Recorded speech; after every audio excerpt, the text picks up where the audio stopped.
I'm here today in Blue Frog Studios and lucky enough to be joined by Behind Sapphire. Guys, thank you so much for coming. No worries. Hey, thanks for having me. I'm going to go right to the elephant in the closet. I Okay. won't let it out. There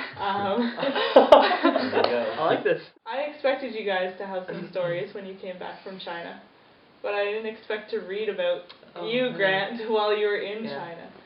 Can you tell us a bit about your adventure? We were touring different cities across China, playing these big, massive shows, and moving from Shanghai to Chengdu, which is known for panda bears. And you collect antiques, right? Yeah, I collect antiques, amongst lots of stuff. So we ended up picking up this tin, this coffee tin, very old, beautiful tin, but inside there's bullets. So I tossed the bullets in my bag, and I used the tin to collect other treasure. Here they're doing extra checks, and it's September 11th, and I have a camouflage duffel bag and military clothing and bullets in my bag. And a few red flags there. A few red flags. They told me I'd spend some time in a punishment-like hotel accommodations for 3 days maximum by myself. And then I ended up in this prison cell. The big blessing for me was I only spent 6 days there. So I got a taste of it. And there's men in there, like I said, some of them who are innocent, who spent 2 to 3 years there. And the conditions are like, they're obviously really wretched and they really stink. And some of the darkest places in my life, obviously. But apparently I set a record, because apparently no one's ever been released under 3 months there. What were you guys doing while he's freaking out in a detention center? Stephen and I were in a 5-star hotel. And Lindsay came. Lindsay was in the interrogations with Grant. She stayed back. They told us that we didn't need to stay, and that he was going to be on the next flight. And we just didn't realize the more serious it was. And Stephen's like, we're in the Peak Performance Project, and we just learned in boot camp to take a situation like this and tell everyone about it. We decided to spread it via Facebook, and Stephen's like, Matt, just be very vague. So I'm like, okay, like, what should I say then? He's like, Matt, just say, Grant's in a Chinese prison, shoot, period. You guys go out in spacesuits, you dress in tinfoil. I've seen your videos. And I was like, it's got to be a joke. And then the newspaper comes out with it, and I'm like, oh. And my brother came to me, he's like, have you read this? I think that's why people thought it was a PR stunt, too, because they wouldn't have expected it from us. It's true. It was so left field. Completely unintentional, yeah. Now, can you tell us a bit about your experience with Ellen Degeneres?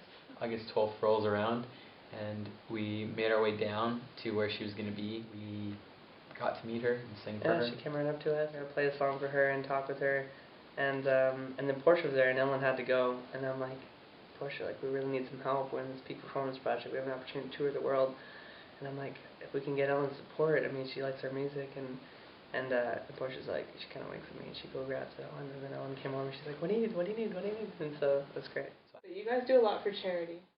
This year you're raising money by selling it. I guess you'd call it a Vancouver staple.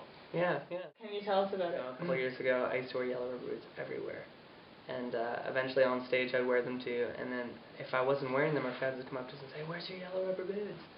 And it became a large staple of us. And so I thought what a golden opportunity would be to start a synergy with actually the Make-A-Wish Foundation. Because to do this, we're able to give back and get their name out there and just make people aware, because this is really exciting. These kids get to go out and do all these amazing things. They're so grateful for it too, you know. Like, yeah. How much are they? They're cheap. They're $40, right? So if anybody wants a pair, how do they go about getting some? You can pre-order them off our Bandcamp, and if you live in the Lower Mainland and want to pick them up from us, you can just email us. And what's next for you guys? Started writing it started out as an EP, just a small little idea as a transition to kind of give us something different to do.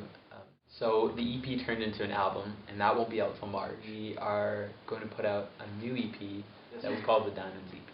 It's weird, we just had all these songs, and they all kind of have to do with marriage, and so the concept is like, diamonds for like a diamond wedding ring, right? In all my interviews, I ask my guests about their socks. So Lindsay, I'm going to start with you. Oh no. Yours are awesome. Yeah, these are my favorite socks. I went to New Zealand last year, and I met one of my best friends there, and these were actually her socks, and she wore them all the time. And then when I was leaving to go back home, she lives in Chicago, got her socks and gave them to me. Wow. Matthew, how about you? These are a couple days old. They're looking great. A couple days as in you just bought them, or you've been wearing them for a couple days? I've been wearing them for a couple days. I took them off last night because me and Grant were watching a Cinderella story. So we're both like sleeping like opposite ends of the couch, and I I like had my feet beside him and he said they smell bad, so I took off my socks. So. Well, I was they I was smell tired. bad. We're both on this couch. We're feet to head, and he's putting his feet here, and then I just started just kind of getting ready to go to sleep. And then I looked down, and what I was holding was his feet. I'm like, that's what smells. So I just put the blanket over top of them, started holding them tighter. Yeah. At least it's not to the point where it's a smell you can't mask. When it's that, you have to put them in the wash. Yeah. How about your socks, Grant? You know, I was gonna be wearing something a little bit more dressy. So I looked for some socks at my parents' house, and they're a mix match, but they were my father's. They are, which is awesome. Yeah, and they're my father's. This one's got like the embroidered stripe. You don't have to dance. It's symmetrical. You can do whatever you want, right? I always feel weird with mismatch black socks. Really? You feel weird? Yeah, they make me feel really weird. What if they're noticeably mismatched? Like one's pink, one's blue. Oh, that's okay. But when they're like not noticeably mismatched, but they are mismatched. I feel like I'm wearing two personalities when I wear two different socks. Now, would you guys mind performing something for us? Yeah, we'd love to do that. Cool. Yep. Yeah. We'll get some of this stuff out of the way. Cool. Thank you very much. Thank you. Thanks Thank for you. that.